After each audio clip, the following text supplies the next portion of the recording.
Good afternoon, ladies and gentlemen. It's a beautiful July 8th, Wednesday, July 8th afternoon. And you're in beautiful Studio 744, home of the Zoomer Sports Radio podcast. And as always, on episode number 17, I am joined by the one and only Patrick Adusi. Pat, how are you doing today? I'm doing great. It's been hard to get a show in, but we got one today for you guys, focusing on the MLB. Looking forward to it. Yeah, so today's show, as everyone knows, MLB season starts July 23rd. Ryan Blair's birthday, actually. But, he's a subscriber, if you do not know. Yeah. Big fan of the show. Yeah, starts 23rd. Yankees Nationals. Garrett Cole versus Max Scherzer to start off the season. Gonna be a great pitching matchup. But this episode, we're gonna pretty much it's the MLB season overview episode. We're gonna talk some playoff predictions. We're gonna discuss the DH and the NL. We're gonna break down the Cubs roster. We're Cubs fans, Chicago-based podcast. Of course, we're gonna do that. Come on now.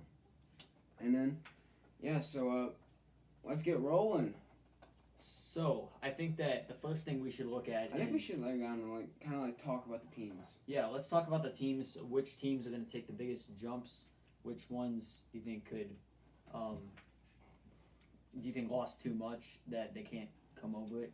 Well, as you know, they're only going to be playing their divisions that correspond to the AL and the National League. So, the East is only going to play the East. The AL East is only going to play the AL East and the NL East, and same thing for the rest. The NL West is only going to play the NL West and the AL West.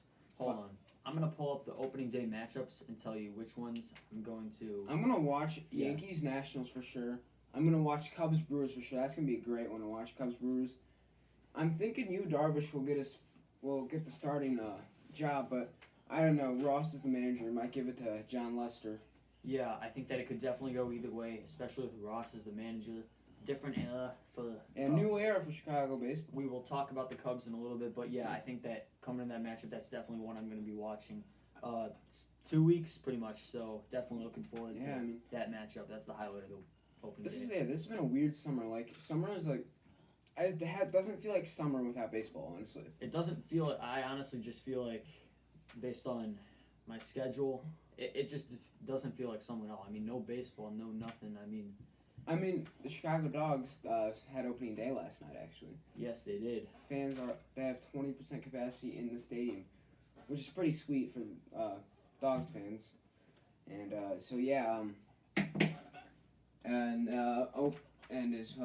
got the Cubs hat on. I got the St. Louis's boring shirt, Chris Bryant quote from 2019 Cubs convention. You gotta agree, from St. Louis, worst city in America.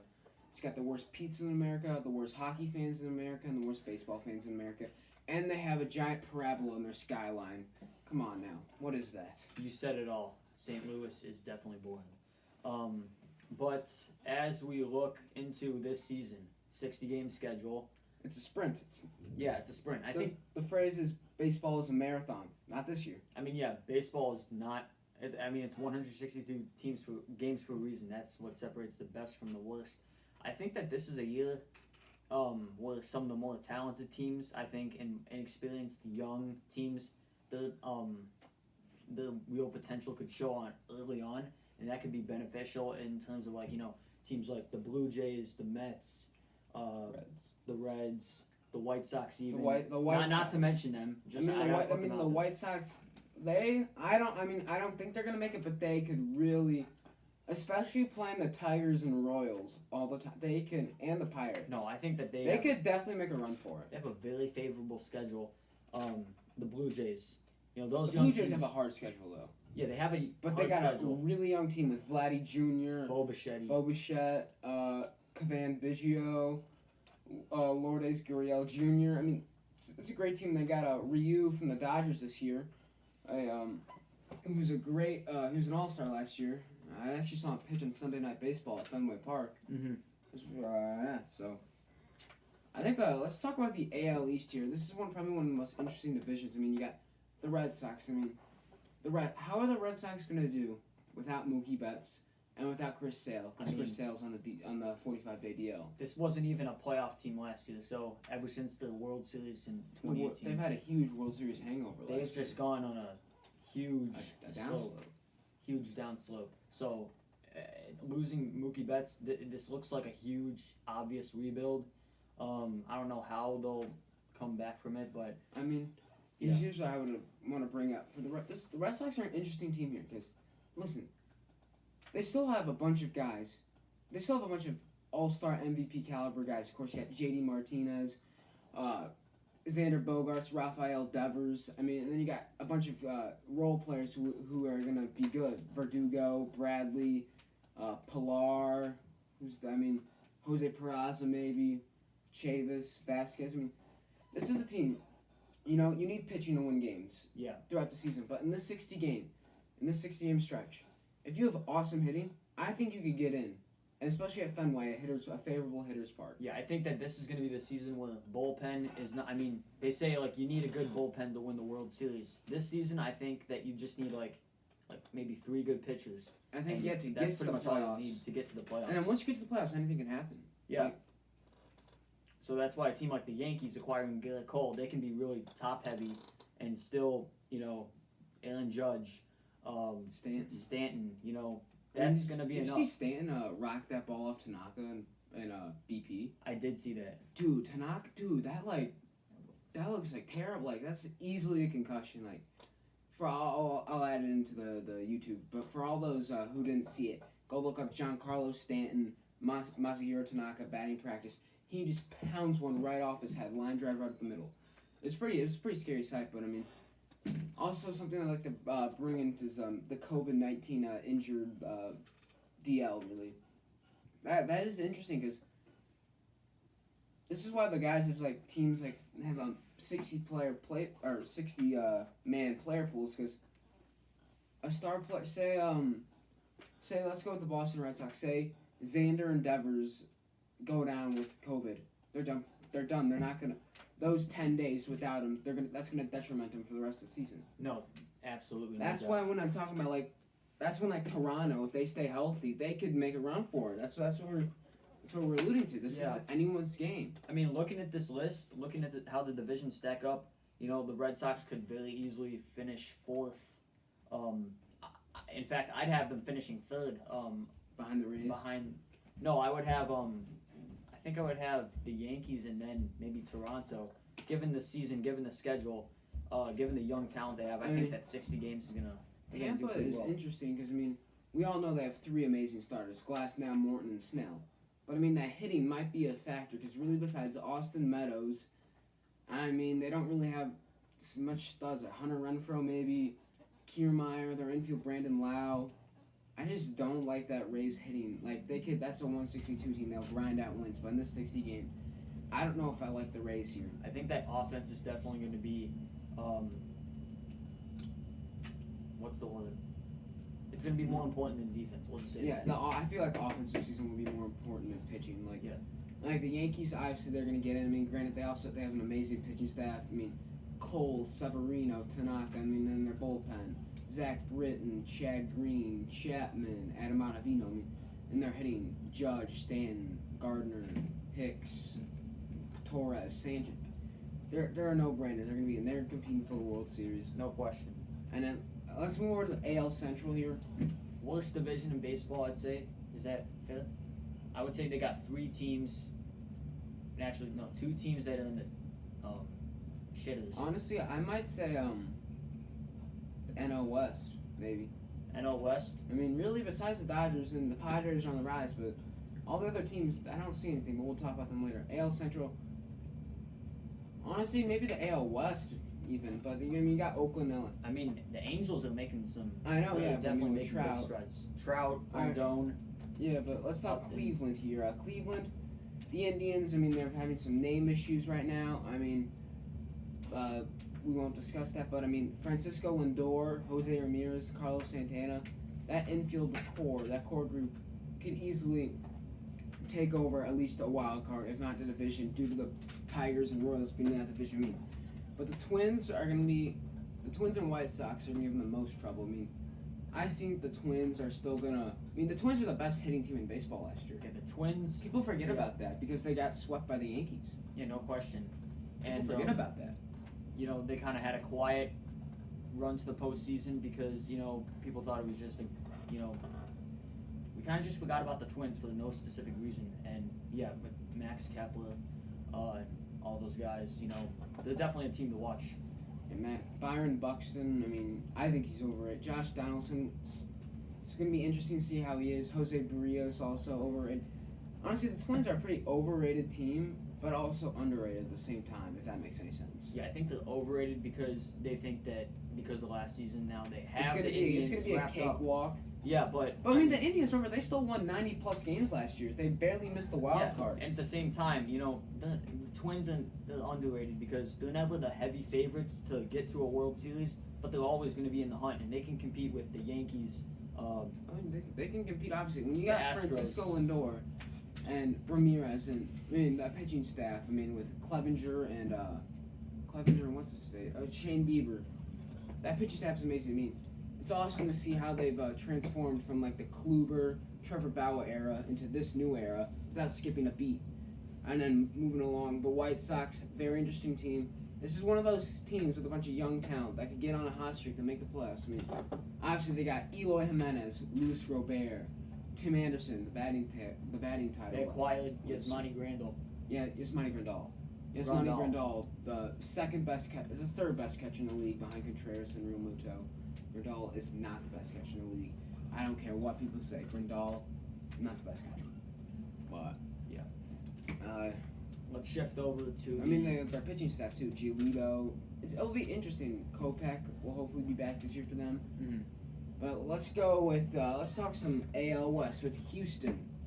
Pat, you think Houston is the most overrated team in baseball? Don't you think? I wouldn't say they're overrated. I mean, yes, I mean, they are overrated. you were clearly saying they were overrated. Dude, Houston, you were telling me earlier how they're not a World Series contender. I don't get how they were in the World Series last year. They did not lose any of their core. They still have Altuve, Bregman, Brantley, Correa, who am I missing? Greinke, Verlander, Reddick. This team. I mean, they don't have their cameraman to give them the signs. They don't have the garbage cans, but this team is still a World Series contender. I mean, look at that talent on that team. Like, I don't care. No cameras or not. Cheat or not. No. That team is a World Series contender. Slow down. Look how bad they're. I'm not saying that they're not a World Series team.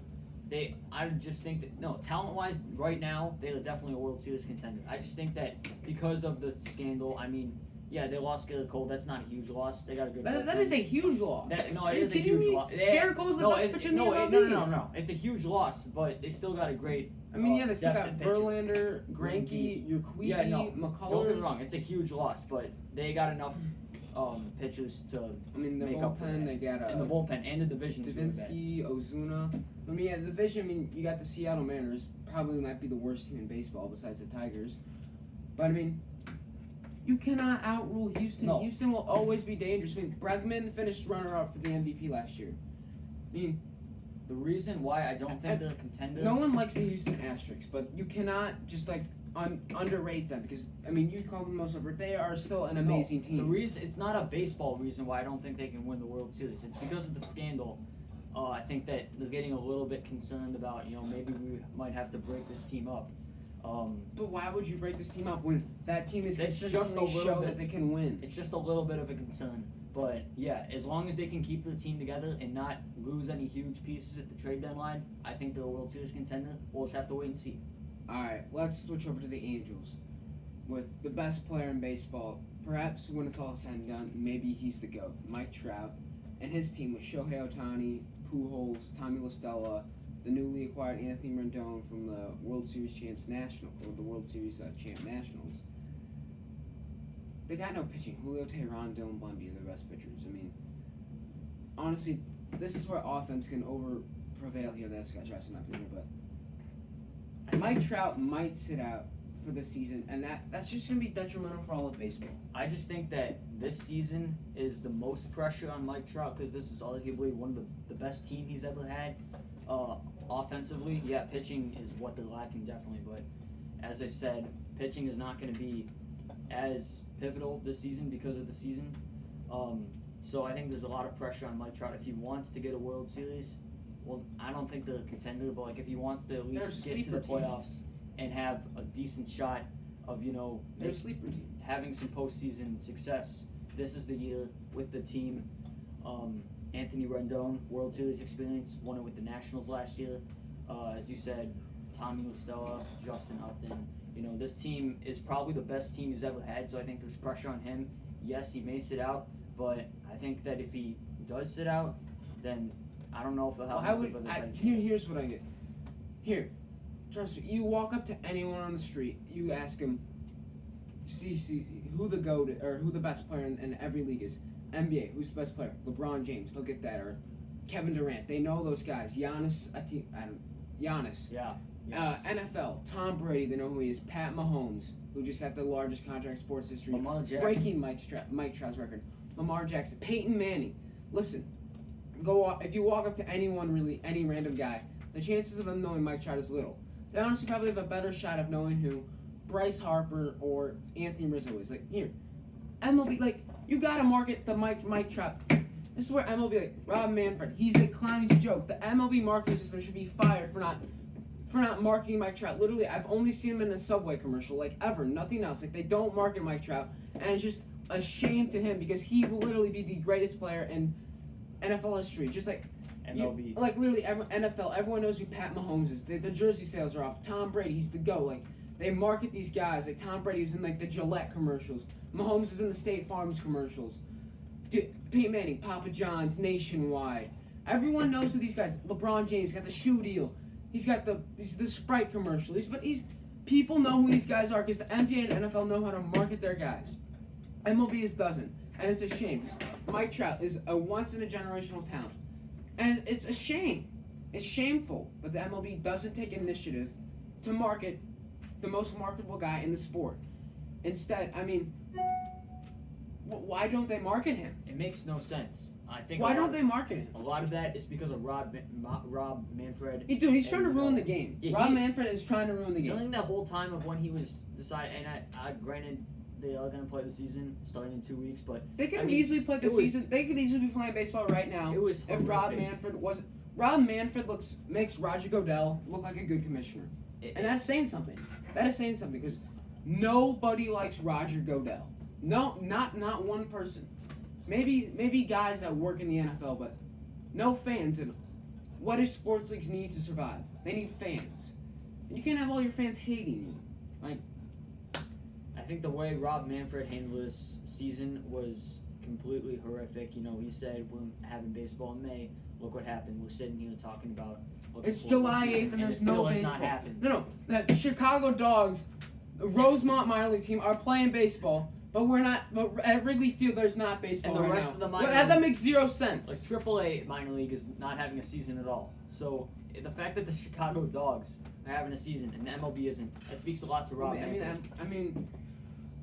Mike Trout, like, and it's the reason really, why you could build the Trout brand and people would know who he is. Like, it's just a shame the MLB does not know how to market their sport. They keep it in their target demographic, which is the fans who are already fans. Like, they gotta branch out. Like, maybe that's what they're trying to do with the London International Series. Like, Cubs Cardinals were supposed to play this year. Obviously, that got canceled because of COVID. But it's just terrible how they don't market Trout. Like, he should be on like every billboard, every MLB commercial. He should be in like other brands commercials. Like, he should have like a Nike. He should have his own shoes. He should. He has his own bat, Old Hickory. I use it. His wood bat. But like Old Hickory. Do you know what Old Hickory is? You heard of it? Yeah. You've actually heard of it?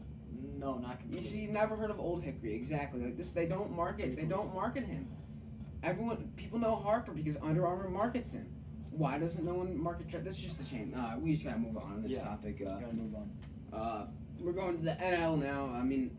NL East, by far the most competitive division in all of baseball. Without a doubt. You got four. Besides Jeter's ruined Marlins, you got four teams that could make the playoffs. You got Atlanta Braves, New York Mets, Philadelphia Phillies, Washington Nationals. Nationals and Braves coming off playoff appearances. Nationals obviously won a World Series. Granted, they will be without Anthony Rendon. They'll also be without Ryan Zimmerman, who opted out. And Honestly, with the looking at the Nationals pitching staff with like Corbin, Strasburg, and Scherzer, I don't know how they don't get in. But I mean, I feel like their lack of depth on offense is going to be like detrimental because obviously besides like Juan Soto and Victor Robles, they're not really that much anything else. Like Trey Turner, I'll throw him in there, but like the rest are infield. Eric Thames, Asdrubal Cabrera, Starling Castro, Wilmer Defoe, Howie Kendrick. Like, granted, Howie Kendrick, very clutch player, but that is a terrible infield. Like, you can't win with that. I mean, they lost Rendon and lost Zimmerman now. I mean, that's what's going to separate this 2020 team from the 2019 Nationals. Yeah, I think it's definitely going to be interesting to see how the Nationals keep their momentum from the World Series because they were not in the picture for most of the season. They kind of made a late push and then got in and then got hot from there. See, like, that's the problem. You don't have that late time for the late push this season. Exactly. 60 games. Now, see, one of the team, I think this team, they're a sleeper team, but I think they have a real shot at the playoffs. Philadelphia Phillies. Listen, Aaron Nola, if he can find himself. Jake Arrieta, if he can return to him, like, obviously he's not going to return to 2015 form, but maybe if he can return to 2016-17 form, they have a good shot. Vince Velasquez, reliable four-starter, and Zach Wheeler, the guy they sent from the Mets. Great pitching staff. Their bullpen's the problem, but listen, if you look at that lineup, the lineup is scary. JT Realmuto, Gene Segura, Rhys Hoskins, Bryce Harper. I mean, Andrew McCutcheon, I still believe. I don't get how that lineup cannot make it in the 60 game. This lineup is no joke. What's cost them the years before is the bullpen, but in this 60 game stretch, or in this 60 game sprint, they have a shot at making it. Yeah, I think we just got to give them some time. I mean, last year everyone was, the expectations were through the roof. I mean, they were pretty close to the playoffs 2 years ago. Now they acquired Bryce Harper. Everyone's thinking, oh, they finally got the division. And then this season, everything didn't go quite as planned. But I feel like with a new team, you got to give it some time. This is the second year with like this. I mean, Bryce Harper obviously being quiet, so especially in this 60-game schedule. I mean, granted, they play in the toughest division in baseball, but that's the problem here. If they can overcome, listen who they're gonna have to play this year. If they can overcome the World Series defending Nationals, the New York Mets, a team just like the Phillies. I mean, they got Pete Alonso, Michael Conforto, J.D. Davis, Jeff McNeil, Ahmad Rosario, great team. The Atlanta Braves, Acuna. I mean, Freddie Freeman's had COVID right now, but Ozzie Albies, Dansby Swanson, another team, Marcell Ozuna to watch out for. They also got to play the Rays, the Yankees, and the Red Sox. That's a brutal schedule. Granted, you also get the Orioles and the Marlins. That's a little bit. You gotta. This is where it's tough. You gotta play You gotta play 2, 3, 4, 7 other caliber teams that are playoff potential. That's the problem here. Yeah, that's the problem. Especially so like literally, the NL East is a total crapshoot. Only really any of those 4 teams can make it. Honestly, I think Atlanta will make it. I'm thinking maybe I think Atlanta definitely makes it, but New York, Philly, Washington. I think that will be this might be the greatest pennant race in MLB history. If I had greater than the 2011 one. Where if you remember, Red Sox Rays, Longoria's walk-off homer in Game 162, make the Rays the wild card, and Carl Crawford missing the pop fly to lose it. This will be the greatest. This will be the greatest pennant race in the history of MLB. If I had to pick one of those 3 to get to the playoffs, I think I would probably go with the Phillies. Really, over the defending Nationals and the Mets.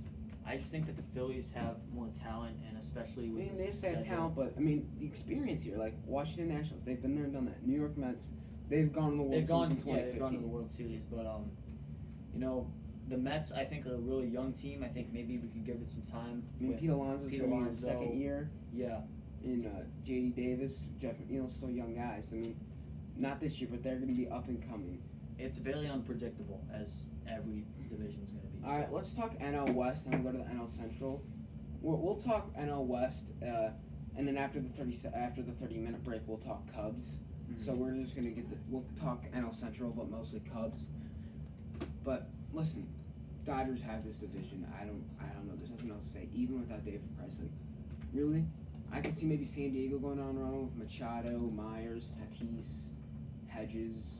I mean, I could see that maybe Tommy Phame's also. The Giants, no. They're Giants. They should have been rebuilding a couple years ago.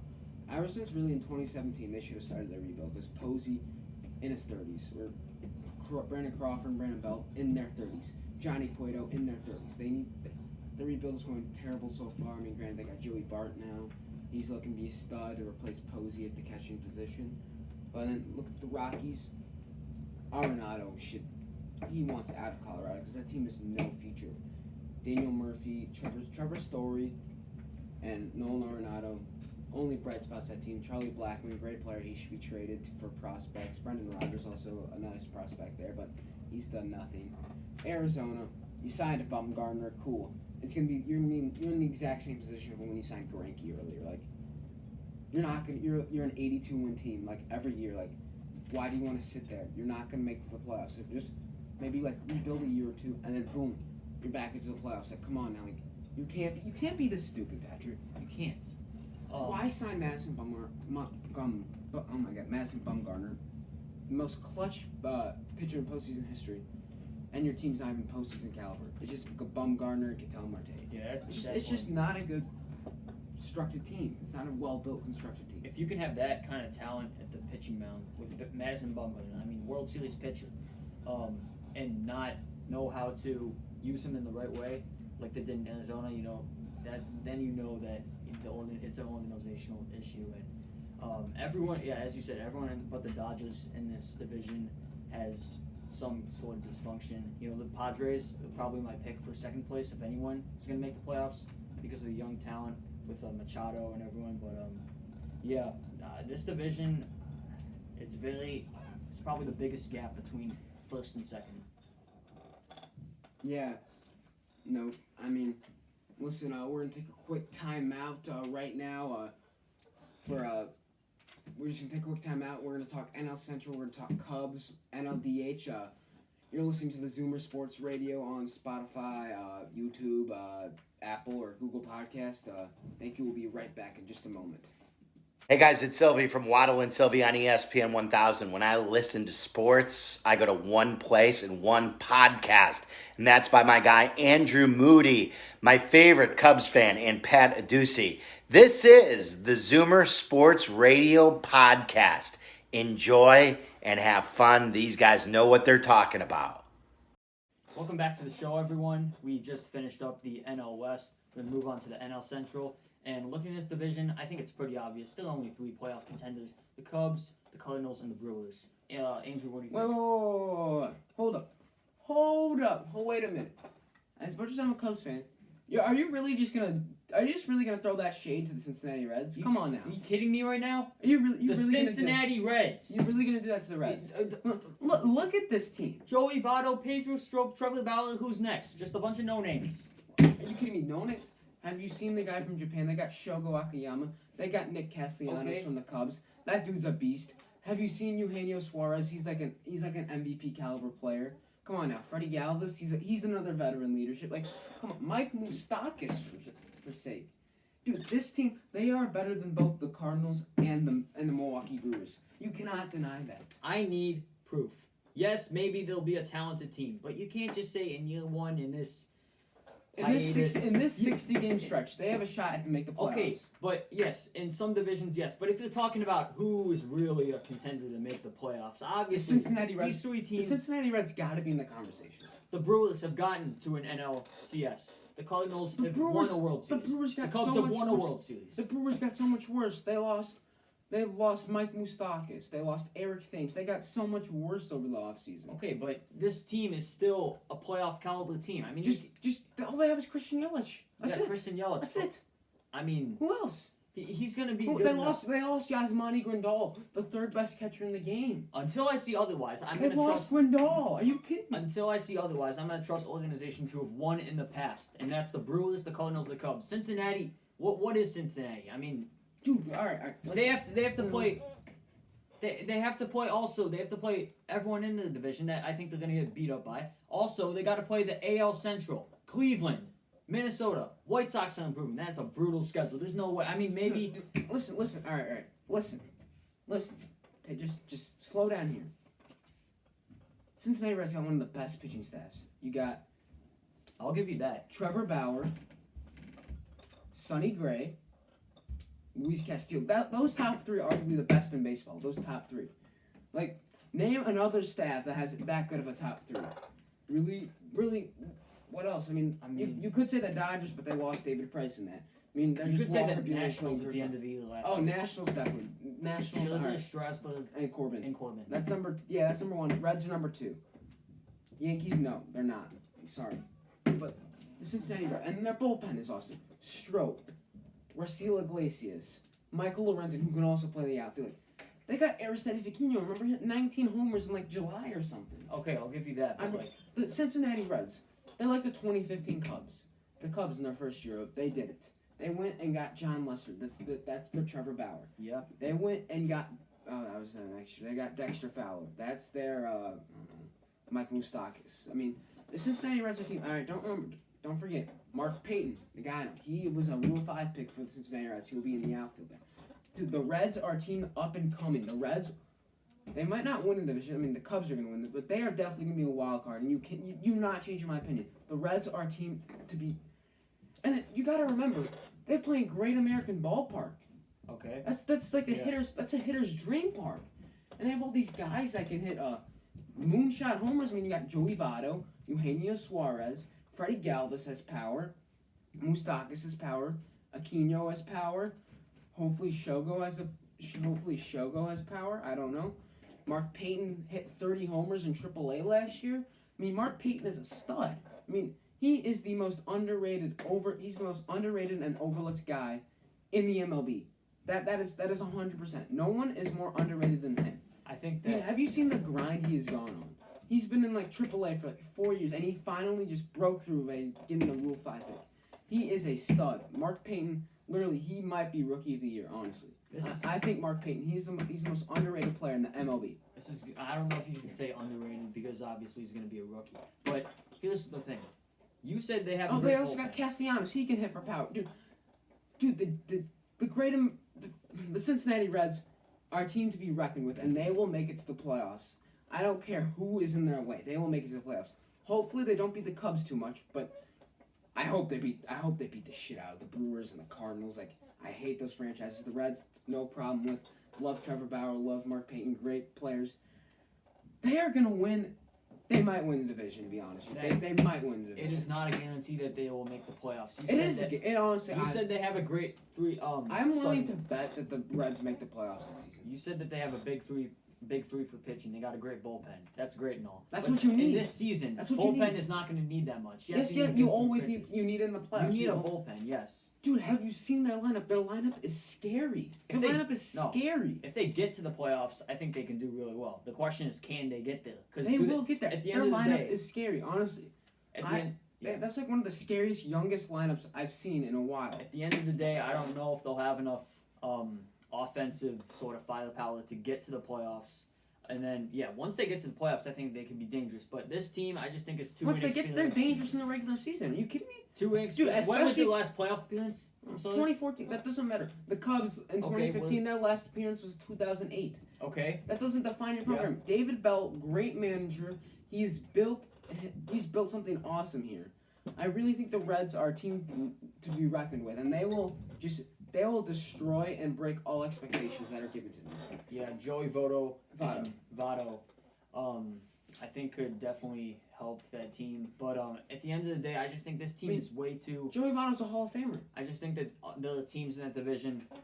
I'm not rooting in any way for the Cardinals or Brewers. I just think that those teams have proven themselves more. And until I see otherwise, that's who I have more trust in. The Cincinnati Reds, so much more talent than the Brewers on the roster. The Brewers, all they got is Christian Yelich, maybe Orlando Arcia, and they lost Grandal, Moustakas, who is now a Red. Who else? They lost someone else. Who I said, but I mean, and then the Cardinals, who they got? Paul Goldschmidt, Yadier Molina. He's on the decline. I mean, like Paul DeYoung, decent. I mean, the Cardinals got lucky last year. The Cubs choked, or else they would have not made the postseason. But listen, the Reds are the best team are the best young up and coming team. Better than the White Sox. Better than the Blue Jays.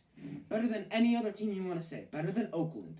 You know Oakland has gone to the postseason. They are better than Oakland. They are better than San Diego.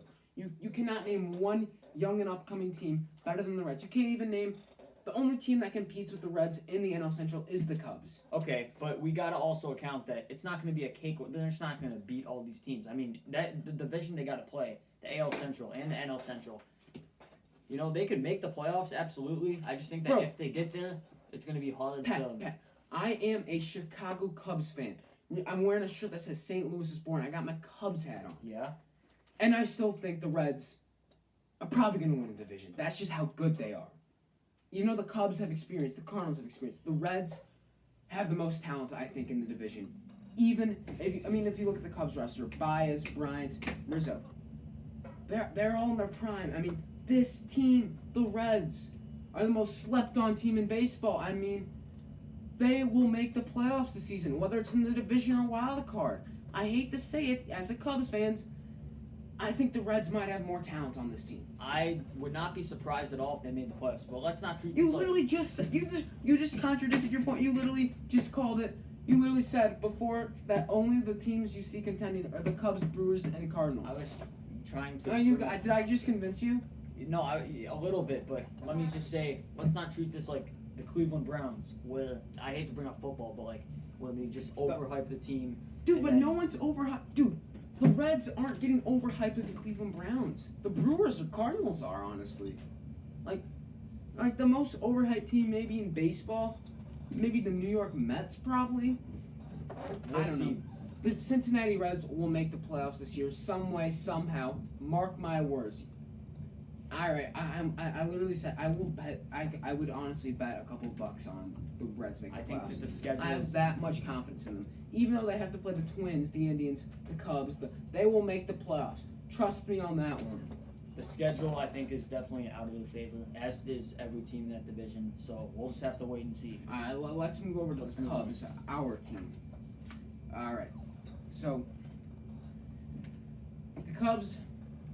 Here, we're gonna go through the roster on the Cubs, the player pool. So we're gonna talk about what we think is gonna go on here. But here, listen. Pitching staff. Jose Quintana. What a dumbass. Dude, he cut his finger open washing dishes. Like, how do you do that? How do you do that? Listen. How do you cut your finger? Like, did you just have like a bunch of knives and soapy water and just reach in? Like, how stupid can you be? How stupid can you? Dude, you are literally costing the Cubs. Dude, now the Cubs got to pay you $10 million for you to get your little surgery on your finger because you don't know how to wash dishes. Like, come on. Jose Quintana, man. Like, I mean, Jose Quintana has been not what he was on the Sox ever since he joined the Cubs. You cost us Eloy Jimenez. You cost us Dylan Cease. And you repay us by cutting your thumb open and requiring 5 stitches? By washing the dish? You didn't even get hurt playing baseball. Like, Jose Quintana, you've been a disappointment for the Cubs franchise since you came. Really. I'm not gonna sugarcoat this. He has. He has, no doubt. I mean, Darvish, we thought he was a disappointment in 2018. He had a phenomenal second half in 2019. Darvish, best pitcher on the staff. Kyle Hendricks, another great option. Lester, I think is the third starter, but he might get the opening day start because Ross is the manager. I think Lester's a great option. I mean, he's old, he's got the experience, but who knows? Contract season. Maybe he comes back for one more year, depending on how this year goes. Tyler Chatwood, another disappointment for Cubs. I mean, this guy was a Cub killer. Killer. When he was a pitch for the Rockies. I remember I watched him pitch versus Lester in, I think, 2017. The only run he gave up was a Chris Bryant solo shot in the first inning. Tyler Chatwood, if he can come back to where he was in Colorado the year before they signed him, it'll be something. And then Alec Mills is unfortunately the 5th starter now. Granted, he has done some spot starts in the past, but I have him as a long man. But because of Jose Quintana's not knowing basic house maneuver stuff, can't play until we don't even have an estimate of when he's returned. So for all we know, he could be out for the season. For all we know, he could be back. But who knows? But I think there's 3 possible replacements that we could get in free agency for Quintana. Jason Vargas, I believe he was an All-Star recently. He was with the Mets last year. He got traded to the Phillies. He's 37. He's old, but hey, we need something because Quintana can't. Oh my God, Matt Harvey, the old Dark Knight for the Mets. I mean, he struggled with the Angels, struggled with the Reds, struggled with the Mets, but I mean, if he can return to 2015 form, that would be awesome. And also would be Clay Buchholz, former Red Sox, former Blue Jay. I mean, this is what we got to do because Jose Quintana put us in this situation. Like, are you kidding me? I'd throw my pen because of Quintana. But I mean, I'm heated. I mean, let's just go over. This has been probably the heatedest show in Zoomer Sports history. Just the emotion. I mean, I'm out of the Cubs. Last season was a disappointment. Jose Quintana, just has to crap the bed again, and then come in this, just why? Just why can't just no basics. It's just disappointing. All right, let's talk Cubs bullpen. Bullpen last year, shit show. Everyone that was the only guy returning from that bullpen last year, Rowan Wick, or that started the season. The only guy returning from the start of the season of 2019 to the start of 2020 is nobody. Maybe Kyle Ryan. I don't know. He came in, but listen, we got rid of all the guys that were on the team last year. Steve Cishek, gone. Carl Edwards Jr., gone. Randy Rosario, sadly, gone. Pedro Strop, gone. Do I need any? Is there any more? That's pretty much everyone. That's pretty much the main guys. But I mean, listen. I don't know. Brad Wick's got potential with that wicked curveball. I think that's the wicked pitch he has. I mean, Kyle Ryan, another reliable lefty. Ryan Tepera, he pitched for the Blue Jays before. Craig Kimbrell, closer. Get your shit together. Come on now. How could you pitch so well with the Braves, the Padres, and the Red Sox, and then just come to Chicago and literally allow more homers in the 30 games you pitched for the Cubs than you did in the rest of your career? Honestly, I'm gonna look that up. I think that's a stat, but literally, he blew us that game versus the Cardinals. Gave up a homer to Paul DeYoung and then Yadi. Are you kidding me, Craig Kimbrell? Just get together. I mean, come back, pitch like you can. You are literally the greatest National League. All right, take it. People were saying you were gonna be the next Mariano Rivera, just the next best closer in the history of baseball, and then come to the Cubs. You get us all hyped up that we signed you, and just come on now, pitch better. I mean, I'm gonna look that up. You can talk about your thoughts about the bullpen. Huge disappointment. Obviously, the bullpen losing all of its guys. This is a new team. David Ross, It's a new era. New era, yeah. Obviously, Madden's gone, so from here we'll see what the future holds. But yeah, as we said, the bullpen has not been the greatest. I think that's been terrible. Yeah, horrible. But I think one thing that they have managed well is I don't know how much of this was actually a thought, but the Chris Bryant trade rumors, they're going to trade him for Nolan Arenado because he wants out of Colorado. That was big rumors this offseason. Obviously, didn't happen. We ended up keeping him. I think that was a smart move because they're trying to eventually they might have to trade maybe either Bryant or Baez or someone. I don't think that caliber. It was either but they don't Bryant plan or on Contreras. They're not going to trade Baez. They're not going to trade Rizzo. But all right, here's they're not going to play him at anytime soon. So here's the stat I was talking about. It was actually Craig Kimbrell in only 23 appearances for the Cubs. He gave up the most homers he ever had in a season of his career. And then listen, I mean, I know ERA is a terrible stat for relief pitchers, but his ERA in 2011, 2.10. ERA 2012, 1.01. ERA 2013, 1.21. 2014, 1.61. 2015, 2.58. 2016, 3.4. 2017, 1.43. 2018, 2.74. See, that looks like amazing numbers. Great. Yeah. And granted, it looked like he struggled a little bit in 2016, but he got it back next year, 2017, 1.143. 2019, 6.53. I don't know if it was maybe the extended break from not pitching, but how do you go from literally the greatest closer in baseball, arguably with Chapman and Kenley Jansen, to absolute dog shit? Honestly, I'm not sugarcoating this. Terrible. Terrible. It's not even an exaggeration. It's just, I'm looking into stats right now. I like Kimbrell. I think Kimbrell will bounce back this year. But just bad year. We're gonna blame that bad year on the stretch of him not pitching, but I have high hopes for Kimbrell that he will be back. to where he was. I really do.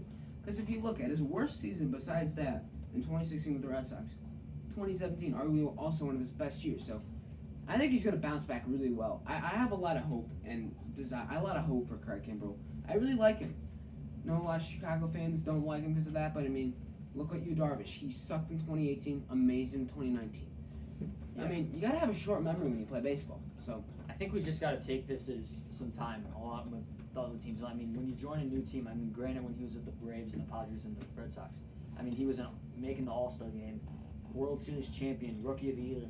I mean, he was producing, so we can't discount what he's done in the past. We just got to give him some time, and hopefully, sometimes it's good to have a bad season. Because look what he's done to you, Darvish, as you said. Like the Cubs, we're never gonna root against you. I mean, like we might boo you, like we maybe did Hayward. Like I mean, Chicago's one of the 4 cities that if you are sucking, you will get booed in. The other ones are Philadelphia, the city of brotherly love. Obviously, you got Eagles fans are crazy, Phillies fans are crazy, Sixers. I mean, obviously you got New York. I mean, obviously, and then you got Boston. And those 4 cities, along with Chicago, those 3 cities along with Chicago, are the 4 most like passionate and fanatic-y sports fan bases. I think you could say Kansas City to a certain extent also. Honestly, I would say, but they don't have 4 sport. They don't have 4 teams like the rest. Yeah. I mean, Kansas City, yes, they love their Chiefs. They sell out all the time. The Royals, when they're good, they are big market cities. Yeah, I mean the Royals, honestly, the Royals, Green Bay, are what the Royals, St. Louis too. Those are one of the best smaller cities. Oh, Cleveland. Those 4 like Midwestern small size, semi-sized cities got some of the best fan bases. Like those are like Pittsburgh. I'd also put in that. Pittsburgh got great fans. Indianapolis, great fans. Home of Pat McAfee. But all right, catching. Obviously, we got Wilson Contreras, Victor Caratini. I think those are good guys. Caratini had a great year last year, great backup, and and they're actually gonna have 30-man roster this year. They're gonna have Josh Fegley, I would assume, he was a former White Sox, former A career backup catcher. I mean, think will go well because Joe Madden used to overplay Wilson Contreras, and that's where Contreras would have dry spells in August and September, the dog days of summer, because he would be overplayed. And I think with this Caratini and Fegley, and it's a 60-day season, it will go way better for us than Contreras. And I think a weakness last year, I think, more than everything, I mean, they weren't top 10 in the NL in defense, so the outfield, I mean, we got to talk about the outfield. I mean, that's Golden Glove winners potentials all over the field. Albert Almora, Ian Happ, Jason Hayward. Yeah, we'll talk about that in a little added Steven Souza, so we'll talk about Souza that in a little bit. I mean, infield, Rizzo, we all know he's our captain, Captain Reliable. He's been great. I mean, no doubts. I mean, all right, second base. This is the hole. Ben Zobrist left. He retired, so like we had a bunch of guys who can play there. Nico Horner, Ian Happ can play there. David Bodie, Daniel Descalso, Hernan Perez we got in the offseason. We also got Robel Garcia who can play there. But the guy who I like who will play there is the former Indian who we played in the 2016 World Series, the Northbrook native, Jason Kipnis. I mean, I love this signing. He grew up a Cubs fan. I mean, obviously because he's from Northbrook. Mm-hmm. And I think this would be a great signing for the Cubs. I mean, Jason Kipnis, a veteran leader. He's been in the World Series. He's from Chicago. I think this is a perfect fit for second base. I mean, he was a pretty cheap signing. So I think this is a great signing. Yeah, I think that the Cubs were pretty smart in who they signed and how much they were willing to pay. Like Souza Jr. had a great year before he tore his ACL. Yeah. So getting those guys, I think, is definitely going to be small improvements, but I think in the long run they could be helpful in filling those holes of like Zobrist and others. Yeah. All right, and then obviously shortstop Baez should win MVP sometime. I mean, he's just such a great player. Yeah. Third base Bryant has been an MVP. I mean, listen, nothing to complain there. Just hopefully Bryant is more consistent this year, and Baez, just keep your head in the game. Outfield. Here's the big discussion now. What do we do? I mean, with the DH now in the National League, Kyle Schwarber can play that, but I don't get why has Ross said that Schwarber will not be in only this specific DH? I mean, dude, the fielding outfield, if you throw Ian Happ in left field, so much better than Schwarber. You got Almora and Hayward, two guys who have Hayward has obviously won like 6 Gold Gloves or something. But Albert won a lot. Almora, Gold Glove potential. I mean, why wouldn't you put Kyle Schwarber at the DH? I mean, as much as I hate the DH in the NL, why wouldn't you put him there? I mean, I'm glad it's only a one-time thing. Yeah. Pat, what is your opinion on the DH? Yes, from there we're going to go into a debate. Personally, I think that the DH is going to be good for baseball because if you think about it, I mean, if you're a fan of the game, do you really want to see your pitcher hitting? I mean, I think it's a good. Opportunity for when Madison Bumgarner led the league in homers for the first day of the season. I mean, Jake Arrieta hitting moonshots. Like, I think pitchers hitting, like when they hit homers, it's insane. Yes, it's fun to see pitchers hitting, but at the same time, I mean, you want to see the big numbers. So if you want to actually watch what they do best and have your best hitters in, I think that it's a good move for baseball. I think But that it takes away the strategy of the game. Yes, I know that the NL has the DH not a thing, but I just think that if you're a baseball fan, you want to see the big hitters. You want to see the most opportunities you can from your team to score the most runs, obviously. So I like the DH rule adjusting to the National League, and ultimately I think that a lot of other fans of National League teams are going to also. I mean, here I get where you're coming from. You want to see the best of the best hit, and you want to see the best of the best pitch. But I mean, listen, it's been a part of the game for over 100 years. Why get rid of it now? I know the American League has led in hitting stats since the DH was put in. It just takes away the game. It takes away double switches, pinch hitters a lot of the time. Takes away the bunt. Takes away. I mean, it just takes so much less strategy with the DH there.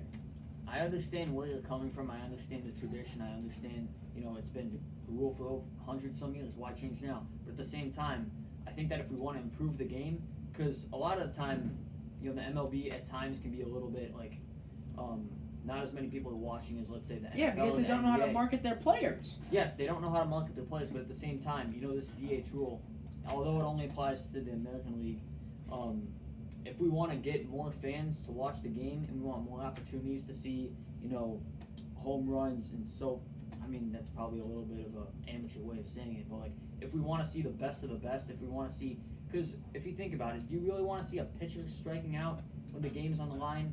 I mean, as a fan of the sport, it wouldn't be great to see all the time. So I just think that the DH rule for the NL is a good adjustment, and it's a good kind of stretch to what can be done in the National League, and it brings a little bit more strategy to the game. So I like the rule. I think long-term fans will agree with me. I'm gonna have to disagree with you. I mean, just why now? Why bring in the DH? Why? I mean, pitcher hitting's been part of the game. I mean, I know it's what you're saying. You want the best hitters to hit and best hitters to pitch, but having the pitchers hit, it's pretty much just a tradition argument now. I mean, listen, it just takes away so much strategy of the game. Yeah, you get the occasional Jake Arrieta or Madison Bumgarner who just the best of the best for pitcher hitting, but I just think that honestly, I'd like to get the opinion of the National League pitchers what they would want. Yeah. I mean, I'm all for no DH. You're for the DH. I mean, it's just. I think that a lot of National League. I think they pitchers, honestly might need to just make the rules standard across baseball, either no DH or DH. Yeah, I think that's a little confusing. And they're obviously going to choose DH because let's face it, they obviously will. Yeah. DH in the NL is inevitable, but I don't want it to happen, but it will happen. And yeah, so breaking down the Cubs bench players, we're going to wrap the show real quickly here. But the bench players, David Bodie, utility guy, play anywhere in the infield. Nico Horner, he only played 2 weeks for the Cubs last year, but also he's another favorite to win that second base job, but I think will be Kipnis. Steven Souza Jr. coming back, good year. Descalso, who knows what Descalso's going to do. And then looking at the player pool, there are other notable guys in the player pool. Adbert Alzolay, one of the best pitching prospects, struggled a little bit. Nothing really. I mean, like other prospects that are in there: Dakota Meeks, Brilliant Marquez, Miguel Amaya, Robel Garcia. They might play this year because you never know. Say 4 guys get down with COVID, they're in. So I think that's gonna wrap it up for the show today, Pat. Yeah. Can't wait. This was a great show today. Can't wait for sports to come back in 2 or 3 weeks with the MLB. And then the NBA and NHL. Great show to talk about, kind of thoughts on how the season's going to go out. It's a great show, and yeah, thank you for watching. Yeah, thanks for watching. Thanks for listening. I think we're going to do some NFL talk soon. Because, NFL, with all Patrick Mahomes and him going on. But, we're going to be back and better than ever once MLB, NBA, and NHL all kicks off. But, you see, Bradley Beal opted out, which is a surprise for the Wizards. Yeah. But that's discussion for a future episode. This has been the Zoomer Sports Radio.